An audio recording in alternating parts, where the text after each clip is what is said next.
Welcome back. In this episode, I'm investigating a 1983 US Army report titled Analysis and Assessment of the Gateway Process. It was written by Lieutenant Colonel Wayne McDonnell. This document is often presented online as the CIA Gateway Report and is sometimes treated as official government proof of the claims surrounding Gateway. But this video is not an investigation into the Gateway process itself.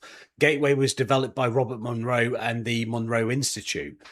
McDonnell did not create it. He was an army officer who participated in the training and then was tasked with producing his own explanation of how it might work and whether it could have any practical military value.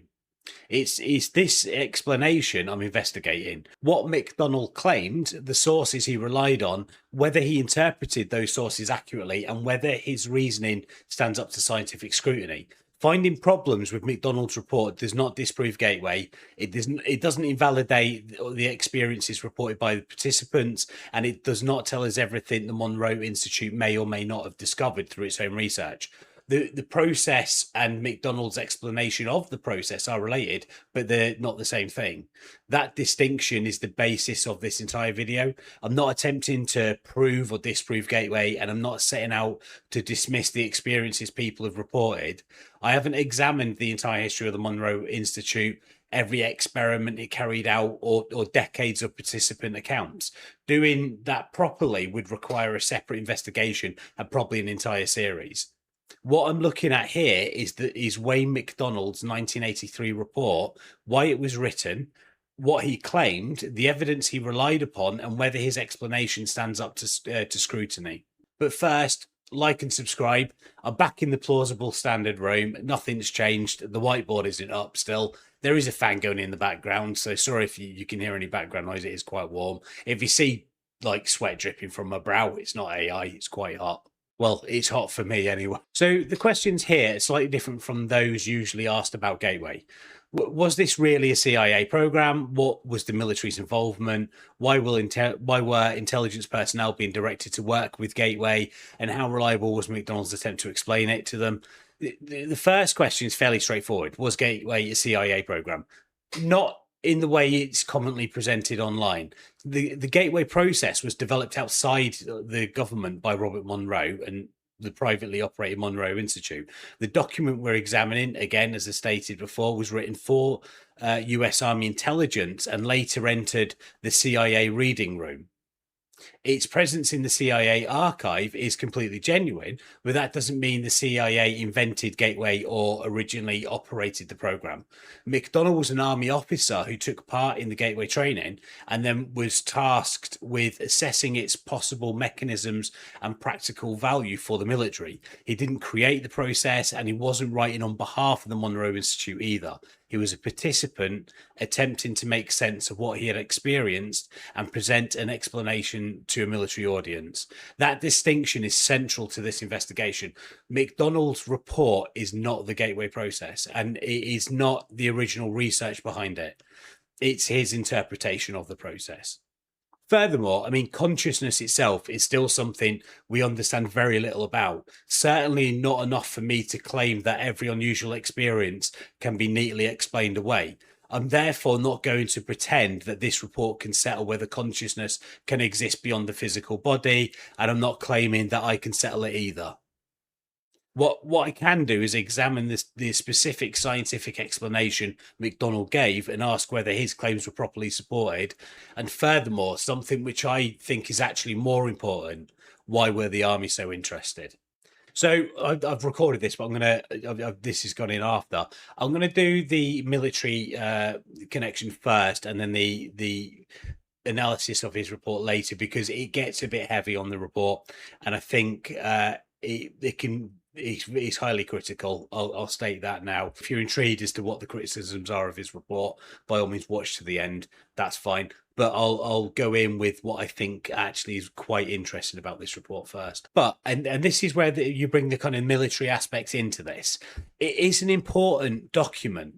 This document remains interesting as a historical record of what the military was prepared to investigate. If anything, this document may tell us more about the military than it does about Gateway. However poor McDonnell's scientific explanation may be, the report shows us that Army intelligence was genuinely interested in altered states of consciousness and whether they could have had an operational use. Other declassified documents confirm that training at the Monroe Institute formed part of a wider program investigating what officials called psychoenergetic performance, with possible applications in intelligence collection, target acquisition, and counterintelligence. So there was a military program called Grill Flame that existed before the McDonnell report. This was the precursor to the Project Centerlane, which again existed before Donald's report, but also after it. And in fact, after his report, they continued to send military personnel to the Monroe Institute for the Gateway Process training.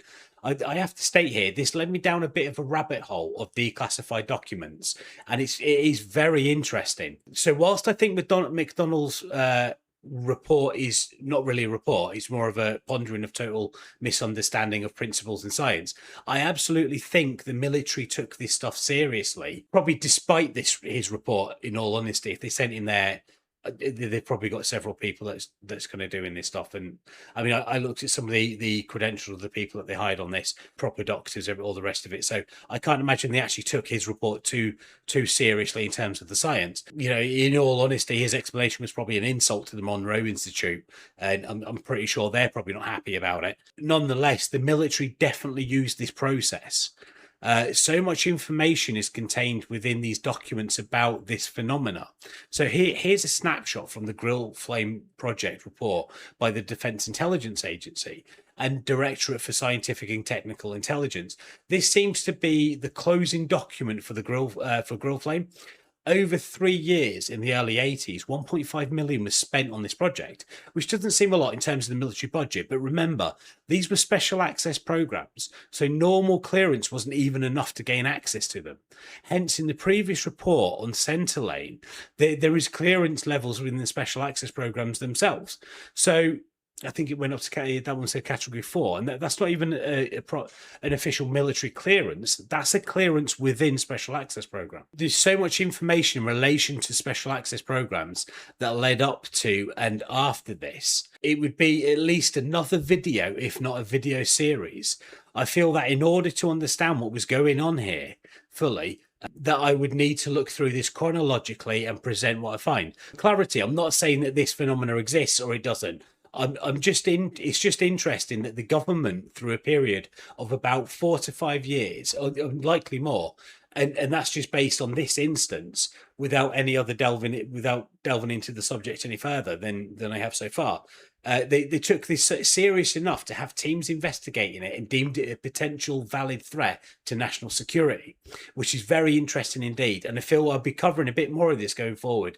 I mean, it could be a legitimate area of interest, or it could have been a grift to siphon funds from the government. Who knows? Gateway may or may not produce meaningful experiences, but that is not what this video is attempted to determine. What it does show is that McDonnell's report should not be treated as authoritative scientific validation of Gateway. Its scientific reasoning is unreliable, but that doesn't make the document historically worthless. It demonstrates that military intelligence was prepared to investigate altered consciousness seriously and consider whether it might have practical intelligence uses. Ultimately, the report tells us less about how Gateway works and more queries about why the military wanted to know whether it might. We can't establish from this report whether that interest formed part of some broader undisclosed attempt to control or manipulate the human mind, perhaps even weaponize this in some way. We can only work with what has been entered into the public record. Anything beyond that remains speculation. So this is an enormous amount of material surrounding Gateway, so I do need to keep the investigation within those boundaries.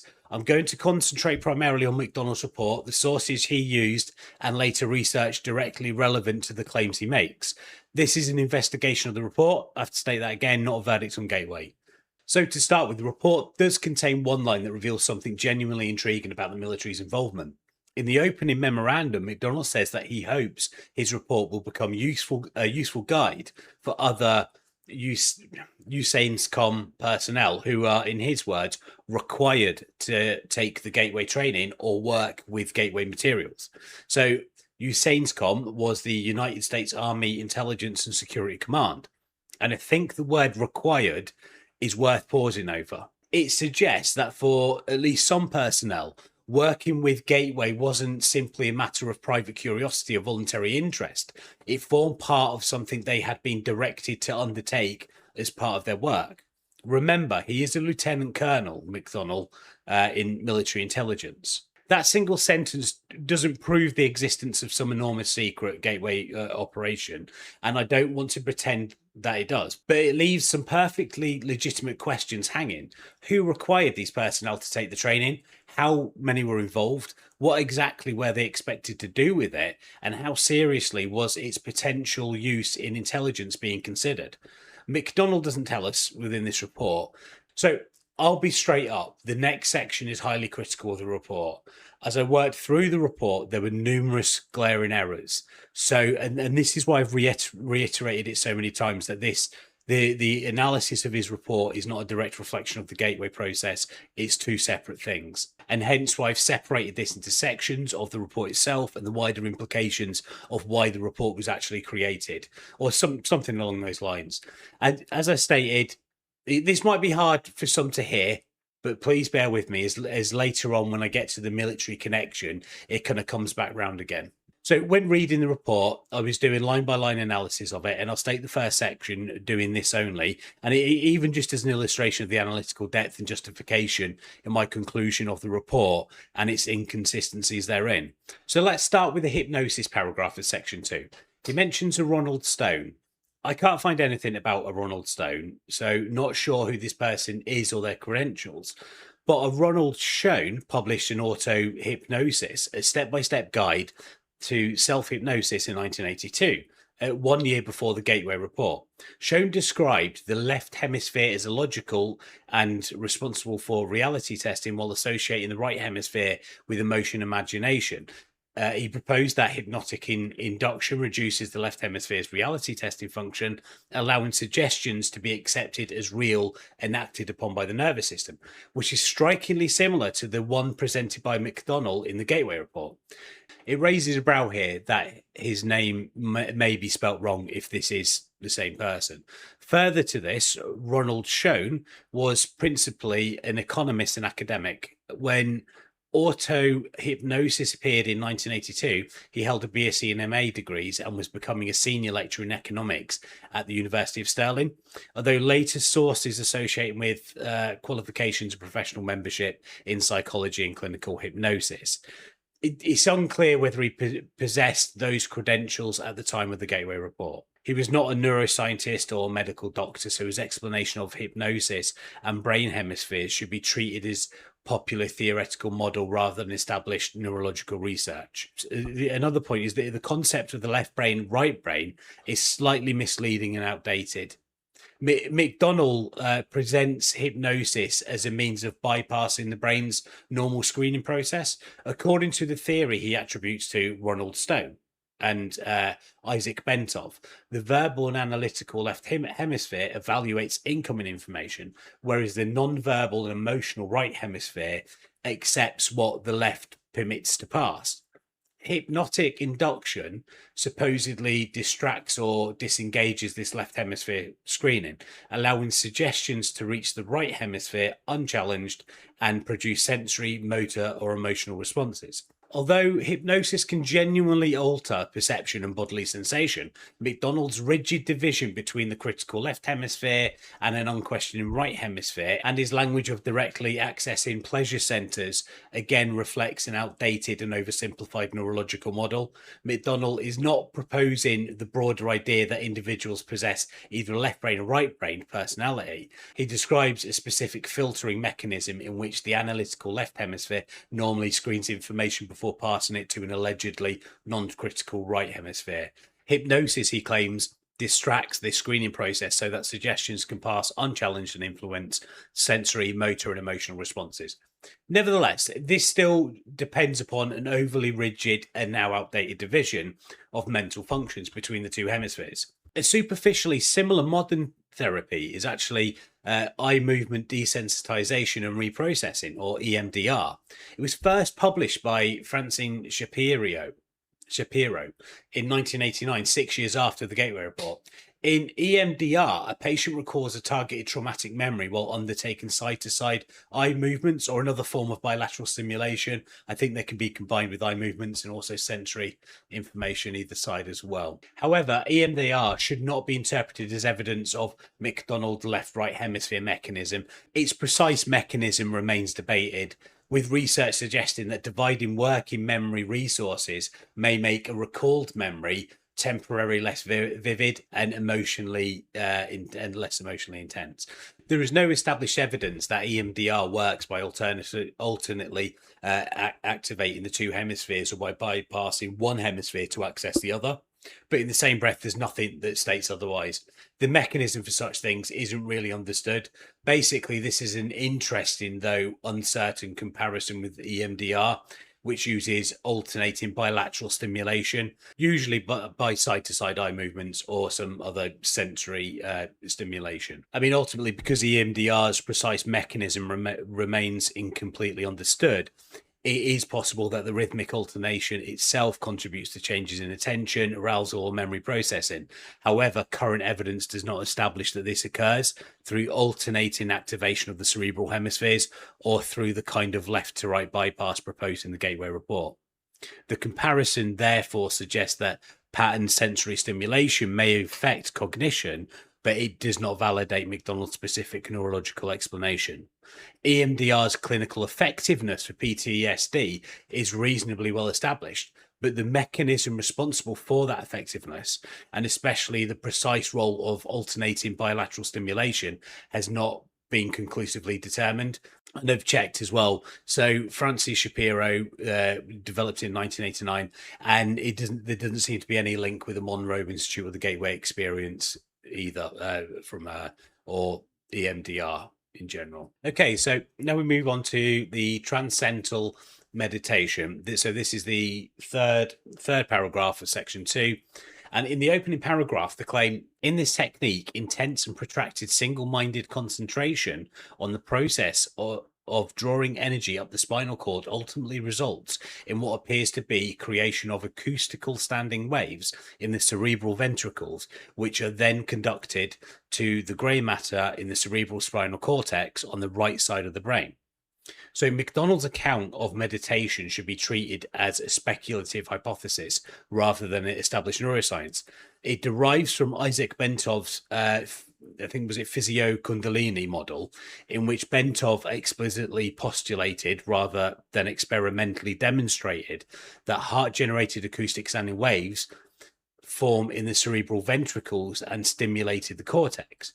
Modern imaging confirms that cerebrospinal fluid moves rhythmically and that breathing techniques can alter this movement.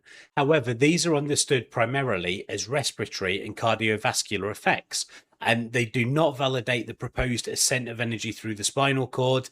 They don't validate the creation of acoustic standing waves through concentration or their transmission into the sensory and motor cortex. He mentions Kundalini psychosis or transcendence by Lee Sanella, MD. Kundalini syndrome was a term popularized by psychiatrist Lee Sanella to describe a recurring collection of bodily, emotional, and perceptual experiences reported during intensive meditation or spontaneous spiritual awakenings. His 1976 account was based on only 15 case histories, rather than systematically recruited clinical sample, and he included no control group, no standardized diagnostic criteria or objective physiological measurements. Sanella sought to distinguish potentially transformative experiences from a psychiatric illness, but his proposed syndrome never became a validated medical diagnosis. Modern research confirms that meditation can sometimes produce intense or adverse experiences, including involuntary movements, unusual bodily sensations, perceptual changes, dissociation, and even psychosis-like symptoms. It does not, however, establish Kundalini as a measurable physical energy or validate Bentov's proposed ventricular wave mechanism. So again, here, I feel McDonnell is stating something as a fact, which it isn't. I've got to say, though, all these criticisms, they're not dismissing the research of Sanella shown or bent of. I just feel slightly that they've perhaps been misinterpreted slightly by McDonnell, who states them as a given. And even in the case of Bentov, when he stated that something was postulated, McDonnell has then taken this to the next level and taken it as a given. He does this again in the current paragraph, last lines of paragraph itself. Bentov did suggest that prolonged exposure to vibrations between 4 and 7 hertz might trigger what he called spontaneous physiokundalini sequence in particularly sensitive individuals. He gave examples such as repeatedly traveling in a vibrating car or spending long periods near an air-conditioned duct. But his wording matters. Bentov presented this as a possibility arising from a preliminary model, using phrases such as suggests, may, and may be able to. He also acknowledged that assumptions behind his models still needed to be confirmed. McDonnell includes some of that conditional language when quoting Bentov, but his own summary makes the idea sound much more certain. He suggests that exposure to these vibrations could produce an effect that might otherwise require 5 years or more of intensive meditation. However, that 5-year comparison wasn't established through a controlled experiment. It appears to have been drawn from a small number of individual accounts. There is also another leap in the reasoning. Mechanical vibration, sound and magnetic stimulation can all be measured in frequencies, but sharing a frequency does not mean that they affect the body in the same way. Neither Bentov nor McDonnell demonstrated that these very different forms of stimulation produce the same biological response. So Bentov was proposing an interesting but unconfirmed hypothesis, but McDonnell's retelling makes it sound much more closer to an established mechanism than the available evidence justified. Okay, so I have to stop this process a little, as I think what's going on here is slightly different approach than what I'm used to. So I think McDonnell is essentially taking a sound starting observation, which has some supported interpretation, but then slightly overreaches in his interpretation. I've created a graph as follows, and I'll put it up on the screen. We'll continue, and I think this is the last section I'll continue in the video. And again, this is what's this? This is only the 4th paragraph of section 2, and you can see already how much kind of time this is taken up. And again, this is what I said at the start. It is very critical of this report, but it does come back round. Bear with me. But this is the biofeedback section. So there's kind of a statement of like increase in circulation in the left leg by concentrating with the left side of his brain. This seems confused. Movement and sensation in the left leg are mainly mapped to the right side of the brain. Well, circulation is controlled largely by the autonomic nervous system and local blood vessels. Biofeedback may help someone alter their skin temperature slightly, but a warmer thermometer reading does not prove that the left hemisphere caused it. That circulation deeper in the leg improved, or that healing became faster. A person's psychological state may affect recovery in various ways, but that does not establish the specific mechanism McDonnell describes here. This is where the report crosses the line for me. McDonnell casually states that malignant tumours can apparently be suppressed and ultimately destroyed through biofeedback. Adding the word apparently does not make a claim of that magnitude scientifically responsible. He presents no clinical trial, no patient numbers, no type of cancer, and no evidence that a tumour was ever actually reduced or destroyed. I'm not dismissing the importance of psychological well-being. Relaxation, biofeedback, and emotional support may help with pain, stress, sleep, and quality of life.